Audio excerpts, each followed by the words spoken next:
Hey guys, this is Troy here, and with my first video, and I'm excited to share with you guys. Just some quick background on me. I've been collecting sports cards since I was 7 years old. I recently got back into the hobby about a year ago from more of an investing standpoint. I'm a huge basketball fan. I grew up collecting more football. I'm a big soccer fan as well, and I'm starting to dabble in a little baseball. But basketball is my number one. I played basketball at Wake Forest University, and I'm actually now playing professional basketball here in the Philippines. Today's video is going to be about the 5 mistakes I made when I first started investing in sports cards. The first mistake I made when investing in sports cards was opening boxes, cases, or packs thinking I was going to make any type of profit opening those.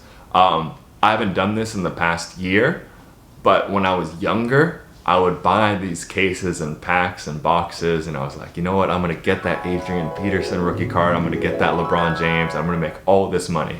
Honestly, I do this for fun.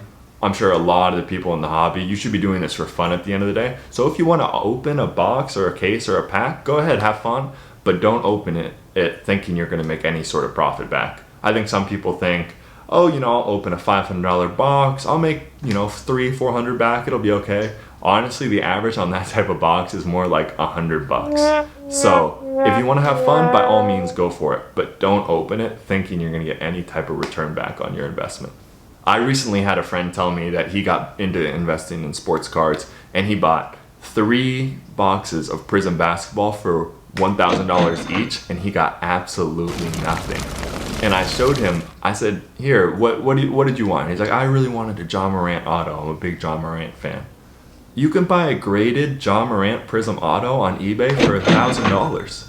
And like I said, if you're doing it for fun, go ahead. But if you're trying to make money and all you want is like, I want to invest in Ja Morant, I want to get one of his best cards, don't buy the box, just buy the auto. You can get that for 1/3 of what you spent. Mistake number 2 I made. Too much prospecting. For those of you guys who don't know what prospecting is investing in a rookie or an unproven player, hoping they're going to become an all-star or MVP champion someday. Probably the best example of successful prospecting is Giannis.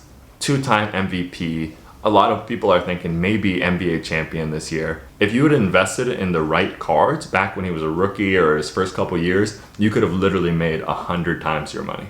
And I think people see that and they go, oh, I'm going to find the next Giannis, I'm going to make 100 times. And that's fun, and I like doing that too. But if you're trying to invest and have a sustainable strategy, you can't do that too much. When it comes to sports card investing, stock investing, really anything, people talk about the 80-20 rule.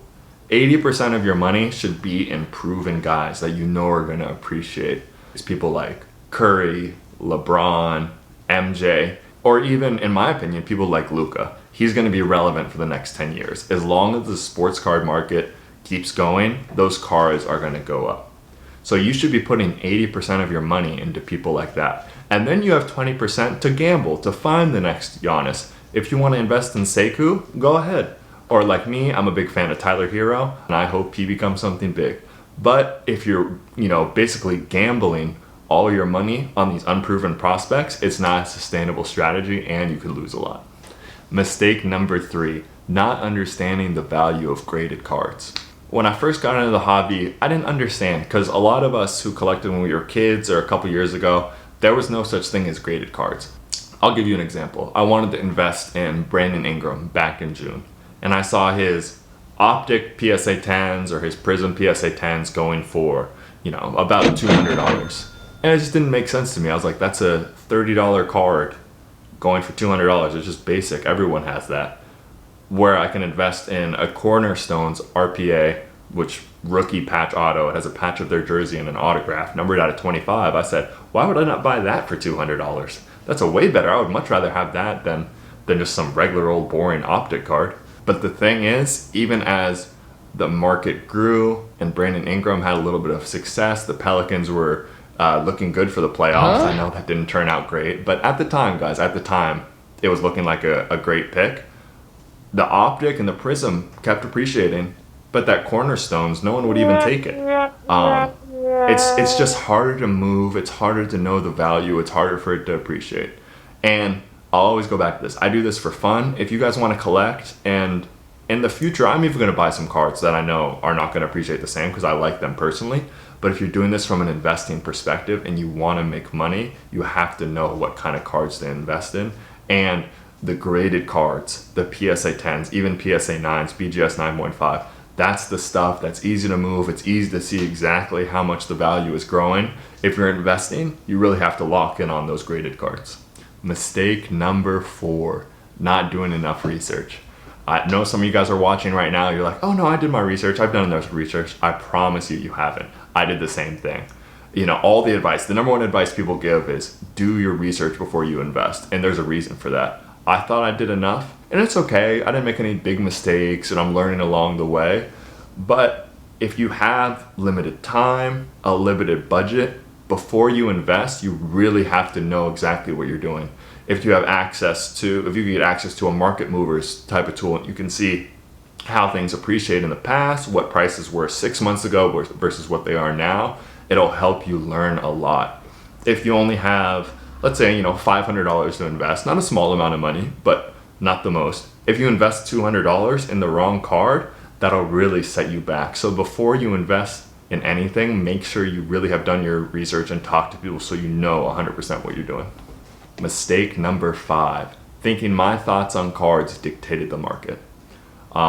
This goes back to the Brandon Ingram example I was talking about. I did the same thing with Porzingis. I was like, I want their RPAs. There's no way people are going to want these prisms, these stupid prisms with a 10 on the top, instead of a patch with an auto.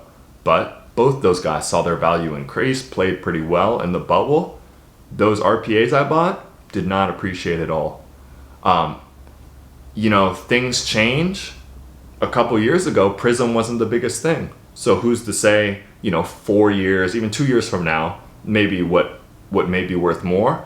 But if you're thinking that just because you think something is cooler than something else in a 2-month time period, the market is going to agree with you, it's just not going to happen.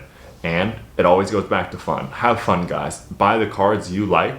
But if you're coming to this from an investing standpoint, you have to know what other people value, what the market values, and what appreciates the most.